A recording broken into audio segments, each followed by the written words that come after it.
আল্লাহ রাসূল সাল্লাল্লাহু আলাইহি ওয়াসাল্লাম বলেছেন, হাদিসটি বর্ণনা করেছেন আবু সাঈদ খুদরি রাদিয়াল্লাহু তাআলা আনহু। আল্লাহ রাসূল বলেন, লা তাকুমুস সাআ, অতক্ষণ পর্যন্ত কিয়ামত সংঘটিত হবে না, ইয়াখরুজু হাত্তা ইয়াখরুজা কওমুন, যতক্ষণ না পর্যন্ত ওই সম্প্রদায় বের না হবে, ইয়াকুলুনা বিআলসিনাতিহিম কামা তাকুলুল বাকারা বিআলসিনাতিহা, ওই সময় পর্যন্ত কিয়ামত হবে না যতক্ষণ না পর্যন্ত মানুষেরা চৌপায় গরুর মতো না খাবে। কি ভাই, কি হবে? চৌপায় গরু, গরুর মতো মানুষ যখন খাবে বুঝতে হবে যে কিয়ামত অতিনি করে চলে আসছে। এটা আহমদ শরীফের হাদিস। এই গরুর মতন খাওয়া মানে কি? মানে সামনে যা পাইছে সমানে খাওয়া।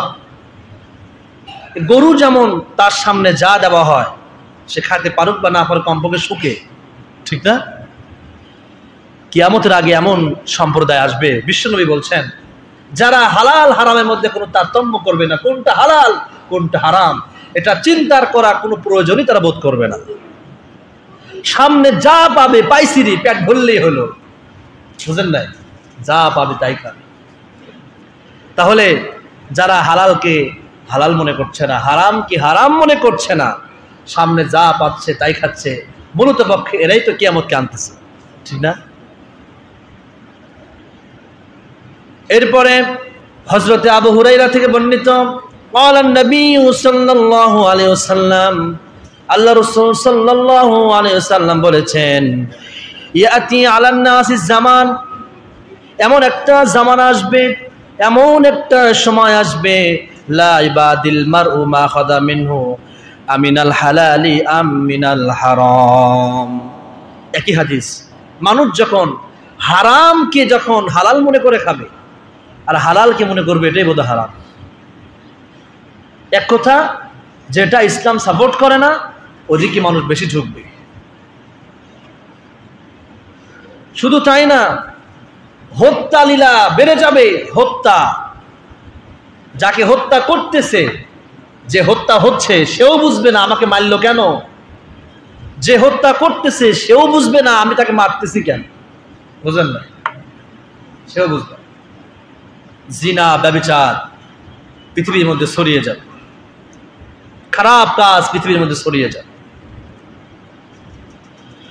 আল্লাহ পাক রব্বুল আলামিন বলছেন, কাল্লা বাল লা তুকরিমুনাল ইয়াতীম ওয়া লা তাহাদ্দুনা আলা তুআমিল মিসকিন। কিয়ামতের আগে এগুলো হবে যে এতিমকে গোড়া ধাক্কা দেওয়া হবে, এতিমকে কেউ খাবার দিবে না। এতিমকে খাবার তো নিজে দিবেও না, অন্য যে খাবার দিচ্ছে তাকেও তারা খাবার দিতে বাধা প্রদান করবে। এরা হচ্ছে কিয়ামতের, এগুলোর পূর্ব লক্ষণ। শুধু তাই না, ওয়াতাকুলুনা তুরাসা আকলাল লাম্মা ওয়া তুহিব্বুনাল মালা হুব্বান জাম্মা। তারা সম্পদকে বেশি ভালোবাসবে, বুঝুন নাই? এই সম্পদটা হালাল না হারাম এটা তারা যাচাই করবে না, বাছাই করবে না। সম্পদকে তারা অতহিব্বুনাল মাল, তারা মালকে ভালোবাসবে, সম্পদকে তারা ভালোবাসবে। এই সম্পদের জন্য সন্তান তার পিতাকে হত্যা করবে, পিতা তার সন্তানকে হত্যা করবে। এমন নজির আছে না? কত অরহর আছে। কিন্তু আজ থেকে মনে কয়েক বছর আগে আপনাদের এখানে তো হইল, সম্পদের জন্য আহারে নিজের মাকে শেষ করে দিল, নিজের সন্তানটাকে জবাই করলো নিজের বাপ। বর্তমান তো খবর দেখলেই, খবর শুনলেই খালি হত্যা হত্যা হত্যা লীলা বেড়ে গেছে। এগুলো সব হলো মাল সম্পদের মহব্বতের মোহে পড়ে কিছু টাকা দিচ্ছে, ওকে গিয়ে তুমি শেষ করে দিয়ে আসো, টাকার জন্য তাকে শেষ করে দিয়ে আসতেছে। সম্পদকে তারা বেশি ভালোবাসে। এটা কি আমাদের পূর্ব লক্ষ্য? কি আমাদের আগে এগুলো হবে?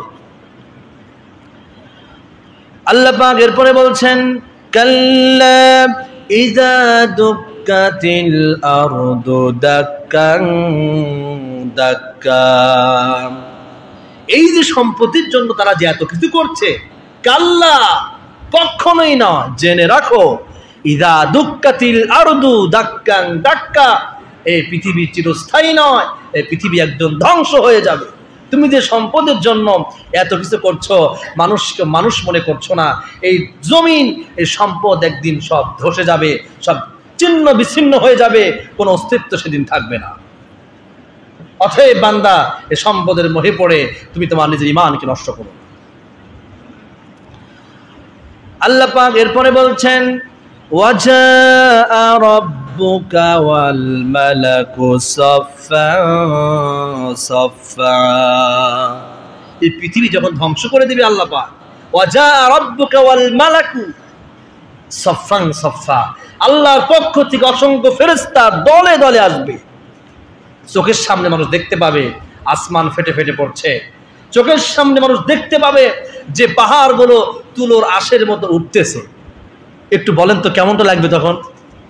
সামান্য যদি একটু ঝড় হয়, একটু যদি ঝড় হয়, মাথা হুঁশ থাকে না, কি না কি হয়।